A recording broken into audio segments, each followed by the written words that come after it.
عليكم ورحمة الله وبركاته. الله أكبر الله أكبر الله أكبر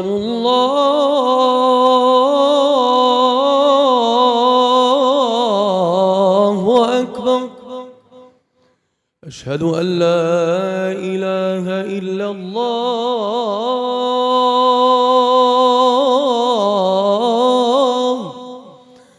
أشهد أن لا إله إلا الله. أشهد أن محمدًا رسول الله.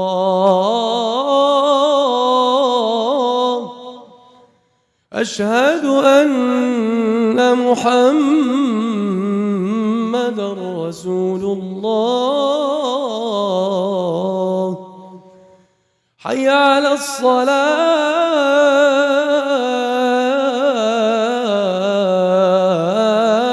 الصلاة. حي على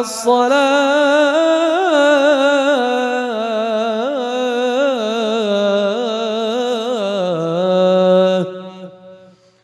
حي على الفلاح.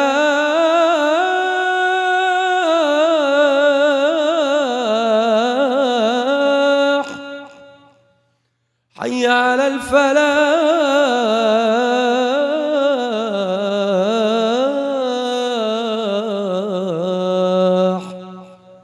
الله أكبر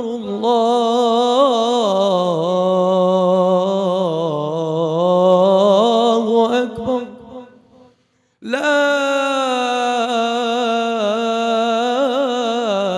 إله إلا الله.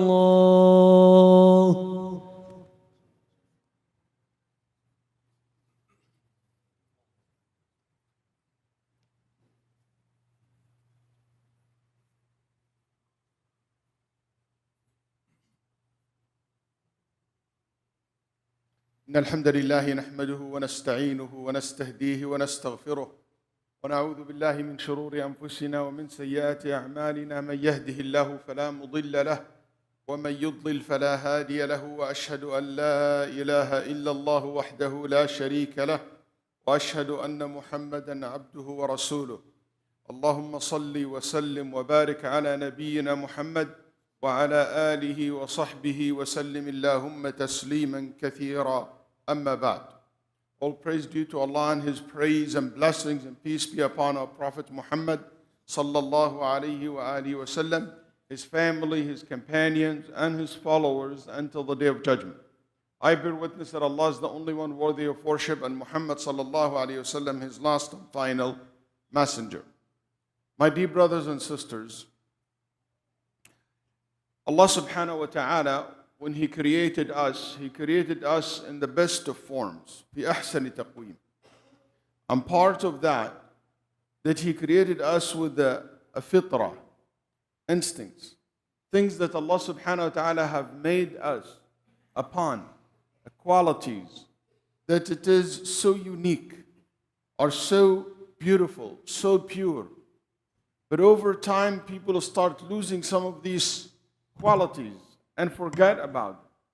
And sometimes I like a lot to reflect upon these qualities by looking at my children and look at children and see the purity that they're living in, the purity that they are in. To ask myself what I have lost over the years. So I remember one of the father was telling me that he saw his son eating 2 apples. And he said to his son, "Why don't you give me one of the 2?" So the son quickly took a bite from both apples. So the father started lecturing his son about how important to share and to care and your father and all this. But the son told his father, "Actually, I was trying to see which one's sweeter to share it with you or to give it to you." He said, "At this moment, I just realized how pure heart my son is. And I'm just ready to lecture him. I'm ready to correct, while he has something very pure in nature, in his mind. So let me shed some light on some of these qualities that I think it is worth from us as adults to reflect upon. Number one, perseverance. Children do not give up easily. They are goal-oriented. Obstacles are ignored. And they focus on their goal until they get what they want. You know, when my children, khalas, they have in their mind something they want to get, they will try every possible way until they get it. They keep saying it and trying, and if they couldn't get through me, they go to the mom, you go to the grandma, they go to the sister, to whatever it means. You know, trying to make a trade, okay, we'll do this for that, as long as whatever it takes from them to achieve their goals. All too often, adults allow the challenges they face to discourage them from achieving their goals. Sadly, so many of us had so many dreams and goals as we growing up, and we don't even know where these goals and dreams are today. You know, some way in the way, as we growing up, we start forgetting about them, getting distracted. You know, these challenges have shifted our mind. And it became like I live by day. There is a big difference between those who live while they are goal-oriented and those who do not have clarity on where they're going. Sadly, the truth is, most of us discover where we are headed when we arrive. And I think your community is an excellent example of a community that have a clear goal, what they want to be.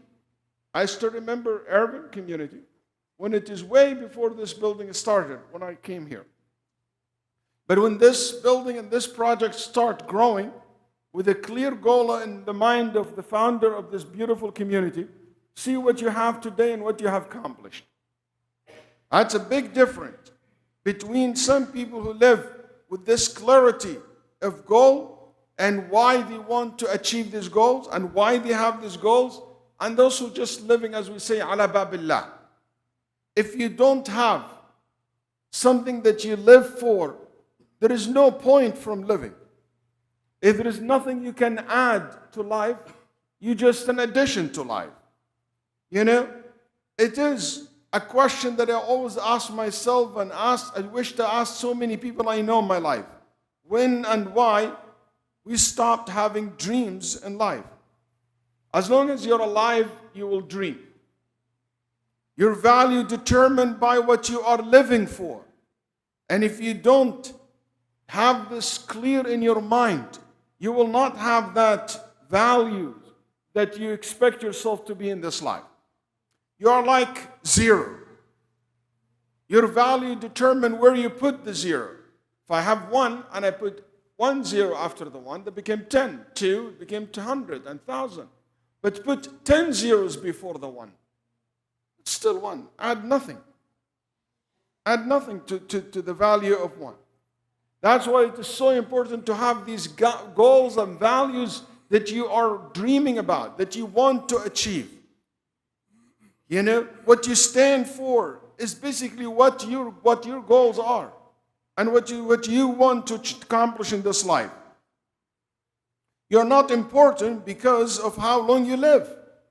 You are important because what you are living for. Because of how effective your life is. As somebody wise man said a long time ago here in this country, it's not the days of your life that counts. It's the life in your days that what really counts. Yes, absolutely. And that's something, unfortunately, I would say, a problem that's in the level of individual and family and community so many times, and organizations. I'm here today because I'm part of a big conference and a convention taking place just across the highway from you guys. The NAIF, the North American Imam Fellowship. And I remember, I know this organization for a quiet time. But recently, we repackaged the organization, started developing the organization. And I was asked to take a leadership role in it. I asked the person who approached me, what are your goals? And I said to myself, if I don't see clarity where this person wants to take the organization to, I'm not joining. But because I saw clarity in the vision, clarity in where we want to be, that's where you know that this is the right place to invest your time and to invest your money. So any community, any program, any organization do not have that clarity, it is a problem. Sometimes it's a challenge for us as a Muslim community to ask in a larger scale what the Muslim community, for example, in Dallas want to achieve. What's really our goal as a community collectively? I'm not going to even go farther than Dallas to say Texas, to go nationwide. What is my goal as a community here in this urban center? What do we want to accomplish in 1, 2, 3 areas? Then you go down to the level of family. Go down to the level of your own personal life. Do you have really clarity of where you want to be, what you want to achieve? And I'll say in any area in your life, let's just for example, what's your relationship with the Quran? Do you have clarity where you want to be? Where you at today? And where you want to be 2 years from now, 1 year from now? You know what? I want to learn how to read. I want to memorize. I have to have a clarity of what I want to accomplish. It doesn't work. You've been for years saying to yourself, I want to improve my relationship with the Quran. I want to improve my relationship with the Arab. You go nowhere. You're just being mediocre. Because you don't have a clarity of what exactly where you want to be. Same thing with knowledge.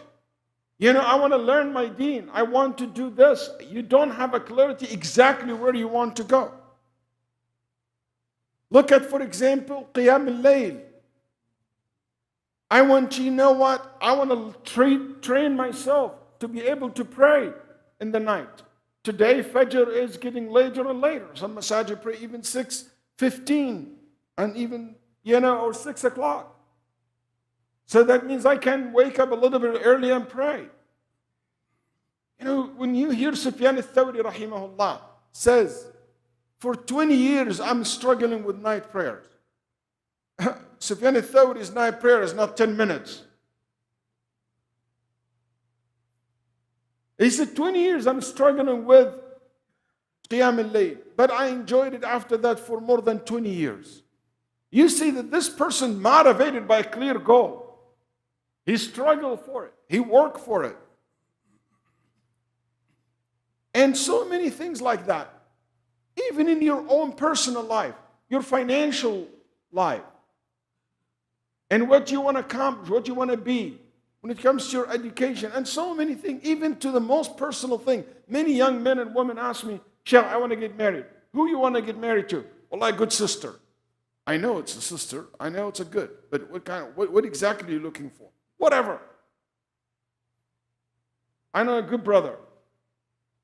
No clarity, no one clearly. And your life changed completely when you start being goal-oriented.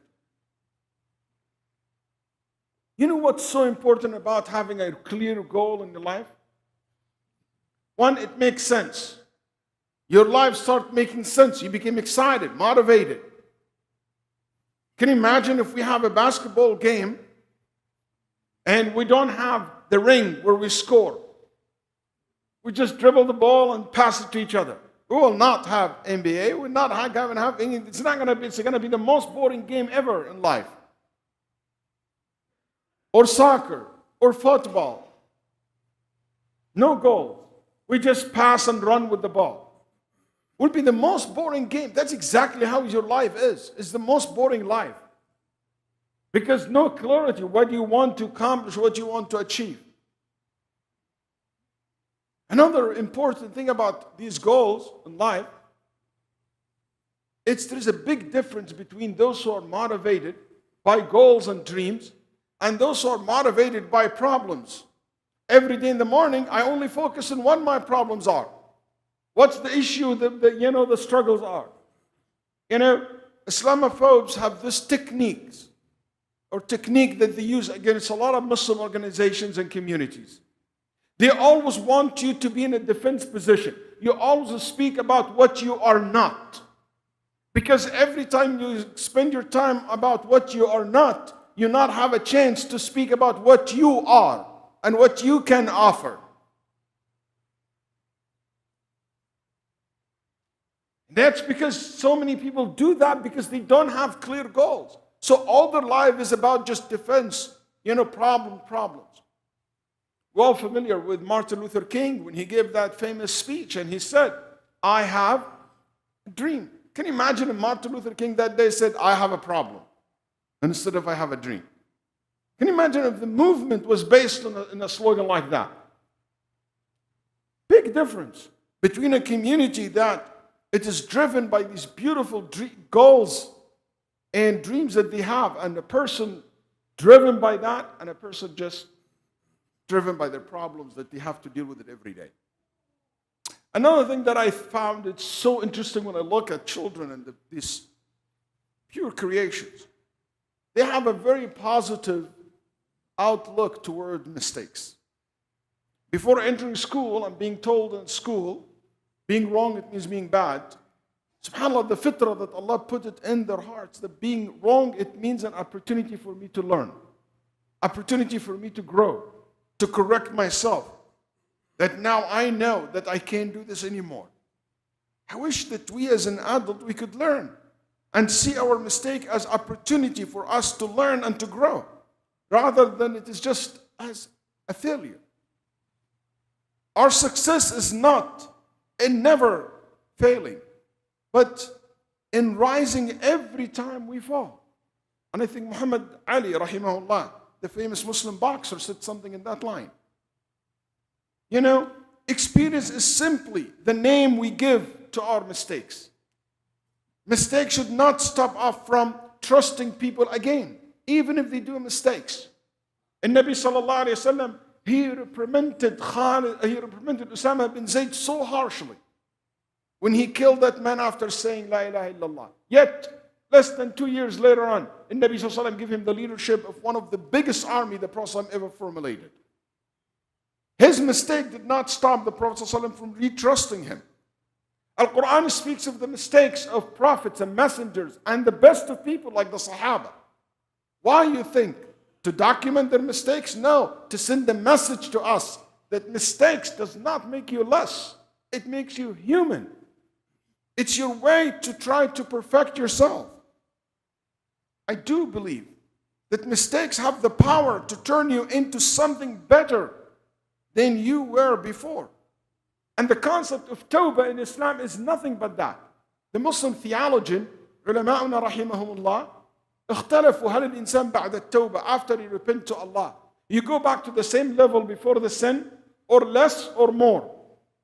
And many of the muhaqqiqeen, many of the great scholars said actually you go to a higher level. It makes you better when you correct yourself.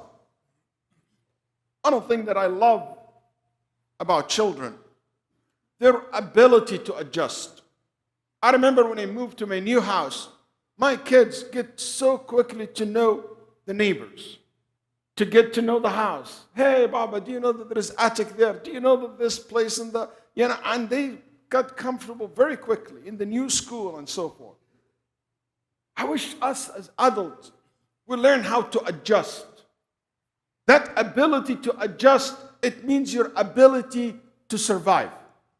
It means your ability to own the future. Those who are rigid, those who are not willing to change, those who are resistant to positive change, those who are against growing and evolving, don't belong to the future. They belong maybe to Jurassic Park or to one of the museums. They don't belong to the future. It's 101 in geology. That's the nature of this life. So many people don't understand. You know what? I live in a new financial situation and crisis. I can't keep doing what I've been doing before. Now I don't have the same job. Or maybe I have a new financial level. I have a pity towards those who have millions, yet they are not millionaires. They might have millions of dollars, but not millionaires. They don't have the attitude of that. I pity those who Allah subhanahu wa ta'ala give them so, but they don't know how to develop themselves. Some people couldn't understand the difference between his kids when he was or she was, a teenager, and when she was, for example, in elementary school. A teenager kid treated in a different way. High school kids is a different level. Your kids in college, you know what? Your daughter and your son are a married man or a married woman. You can't expect from them the same thing you expected from them when they were kids living with you. Your ability to adjust, it means your ability to deal with reality and to prepare for yourself for future in a much better fashion. We are here in America, have a lot of new challenges. Your community have a new challenge. Your community do not have the same set of challenges, for example, that you had it 20 years ago. So we have to prepare ourselves for meeting and dealing with these changes that happen. Same thing with our society, with countries, in any level you take it. My brothers and sisters, another thing I just want to say is I love so much about this beautiful creature of Allah subhanahu wa ta'ala. They are happy creatures, laughter and smiling. There is a study that says the average child laugh around 200 times a day, where the average adult laugh about 14 times a day. And smile, laugh at 14 times a day. I don't know what happened to us. I don't know if that even number will apply to some of our community members. I don't know what happened. How did you end up a borderline grumpy person?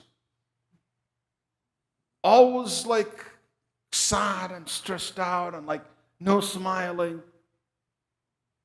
Even I have to give people, I said to them, you know what? I guess I need to publish my fatwa that your teeth is not awra. You can show it. It's okay to smile. It's okay to laugh. It's okay to have a good time. Even when we are going through crisis. In Nabi sallallahu alayhi wasallam, he's the best role model. Not such and such person and such person. No, Muhammad sallallahu alayhi wasallam. When in the worst of time, he didn't had his life perfect and nothing going wrong in the world. But still he had the time to laugh and to smile with his family. تقول عائشة رضي الله عنها كان أكثر الناس ضحكا. He's the one who laughed the most and smiled the most. With his family, with his friends, sallallahu alayhi wa sallam.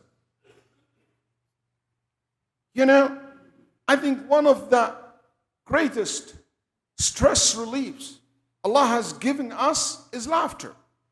It's like a medicine. Laughing actually is a cure. And since I'm from Houston, I have to rub it in. Actually, look, in Houston, we have a hospital. It's called St. Luke Hospital. It's actually the leading hospital in the world who spoke about laughing or healing through laughter. Google it. Look it up. And look at the story behind it. It's a very interesting, funny story, actually, how they discovered that. But it became something worldwide now. That people, there is a study shows that people who laugh a lot, who smile a lot, they live longer. They have healthier life. It's so good for your skin. And it's definitely much cheaper than Botox. Those who lost their smile, I have a good news for you. Your smile didn't go anywhere. It's just right under your nose. Let's make this as a rule in Irving Center, in your community here. Anytime you see someone without smile, give him one of yours. Nabi sallallahu alayhi wa sallam said, تَبَسُّمُكَ فِي وَجْهِ أَخِيكَ صَدَقَةً. It's a form of charity. Allah subhanahu wa ta'ala reward you for it. Sometimes your joy is the source of your smile. But I found also that so many times, your smile can be the source of your joy. My brothers and sisters, it is important for us, to keep that alive, to keep that sunnah alive.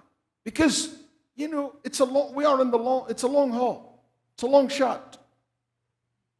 It's a long journey. And you're not gonna cross it by stress and by being angry. It's by being relaxed and taking one step at a time.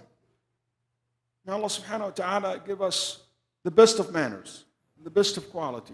أقول ما سمعتم وأستغفر الله لي ولكم فاستغفروه.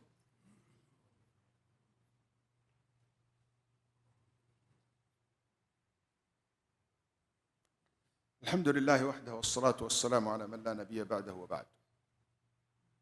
My brothers and sisters, one of the things also that I am so impressed by, my children's interest in discovering and learning and growing. So many times when I drive them to school, I said, "What did you learn in school today?" And they give me something new. I think we're living in a time, that's my claim, I think we're living in a time for the first time in history where children can know more than parents. In the past, parents always have more experience and access to knowledge more than children. Thanks to the globalization and the accessibility to knowledge and to information today, that you will have, maybe your children know so much about the world, you didn't even know that. Children naturally curious. They're continuously making discoveries about their own abilities and the world around them. And I wish us as adults, we start discovering things in ourselves and the world around us. SubhanAllah, when I read that Imam Ibn al-Jawzi rahimahullah used to go with his father. His father was 90 years old. في التسعين من عمره أبوه. And they used to go together to learn علم القراءات, the science of قراءات. When I know that one of the greatest scholars in علوم القرآن and the قراءات, as his قراءة, الكسائي رحمه الله, start his journey after the 40s, after he's being 40 years old. When I read about a family member of mine, started her journey with the Quran in her mid-50s, and now she's hafidha and ijaza and teach Quran. When I see people, willing to discover in them abilities that they never knew that this exists before.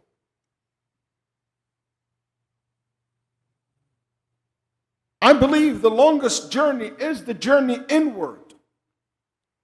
And believes me that the journey towards self-discovery is life's greatest adventure.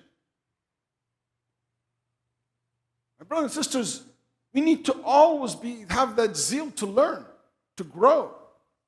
Because if you stop doing that, you die. Don't let your talent go to waste. I said before, in a group similar to yours, whatever Allah subhanahu wa ta'ala, whatever talent Allah subhanahu wa ta'ala have given you, is Allah's gift to you. What you do with these talents is your gift back to Allah. Unfortunately, so many people did not open their packages yet. And let me end with this.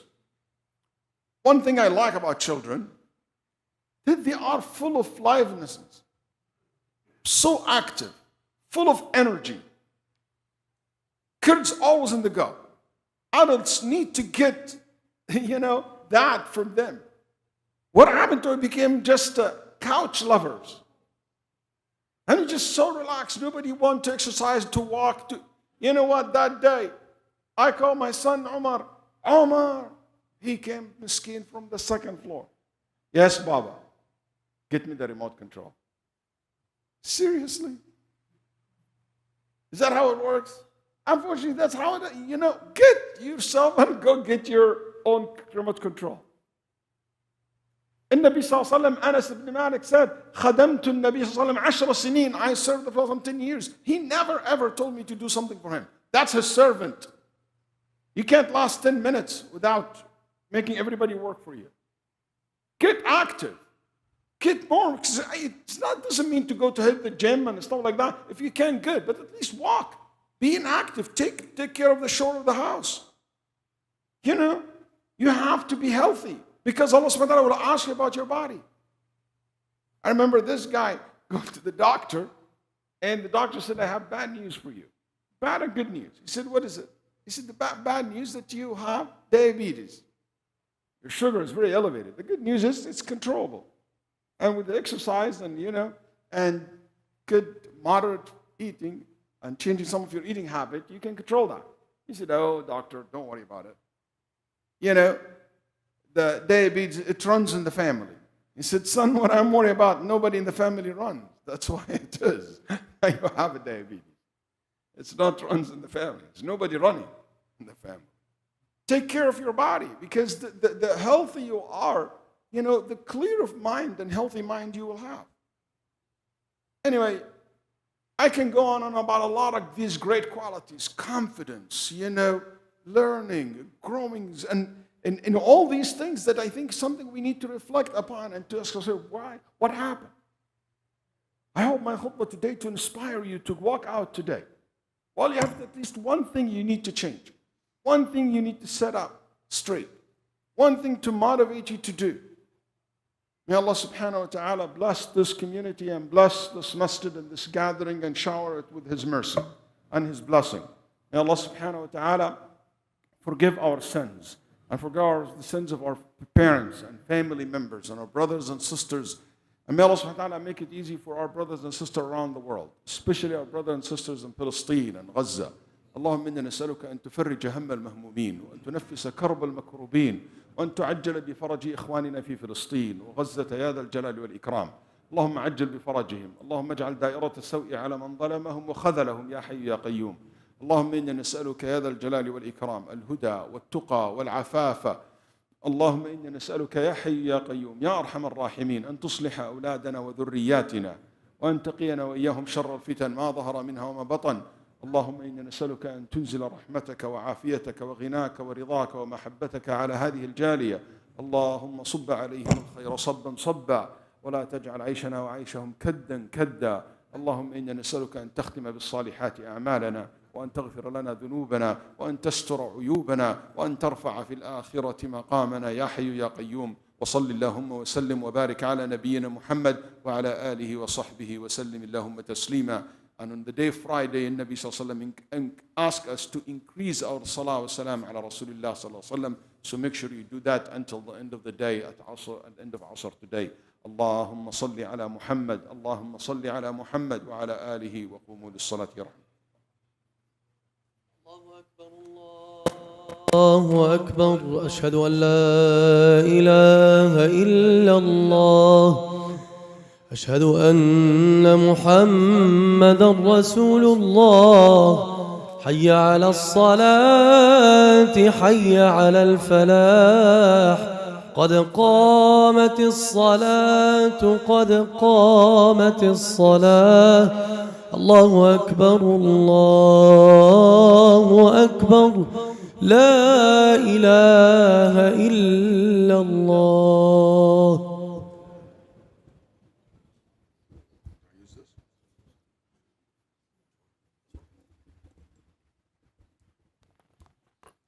Can you please come forward and make sure that you complete the lines and fill up the gaps because there is people outside. Thank you. Allahu Akbar. الحمد لله رب العالمين الرحمن الرحيم مالك يوم الدين إياك نعبد وإياك نستعين اهدنا الصراط المستقيم صراط الذين أنعمت عليهم غير المغضوب عليهم ولا الضالين آمين.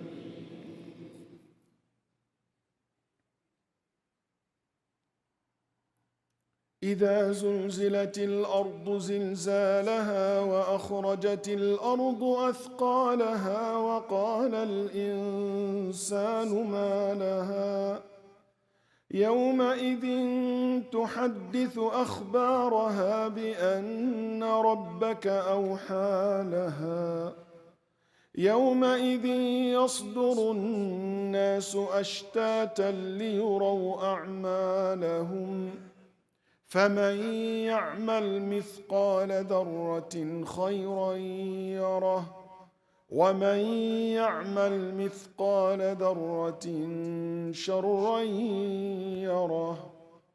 الله أكبر.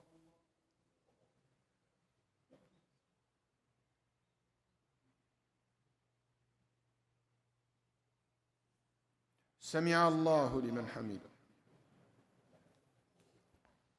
الله أكبر.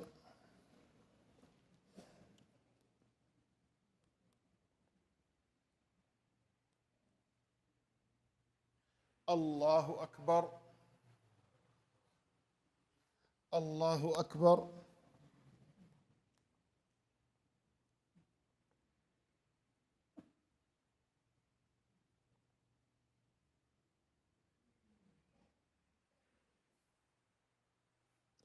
الله أكبر. الحمد لله رب العالمين الرحمن الرحيم مالك يوم الدين إياك نعبد وإياك نستعين اهدنا الصراط المستقيم صراط الذين أنعمت عليهم غير المغضوب عليهم ولا الضالين آمين. والعصر إن الإنسان لفي خسر إلا الذين آمنوا وعملوا الصالحات وتواصوا بالحق وتواصوا بالصبر.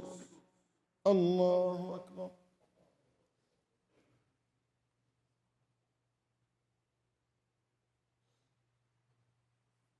سمع الله لمن حمده.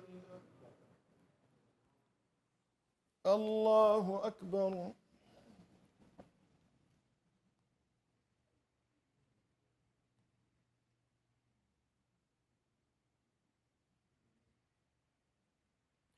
الله أكبر. الله أكبر.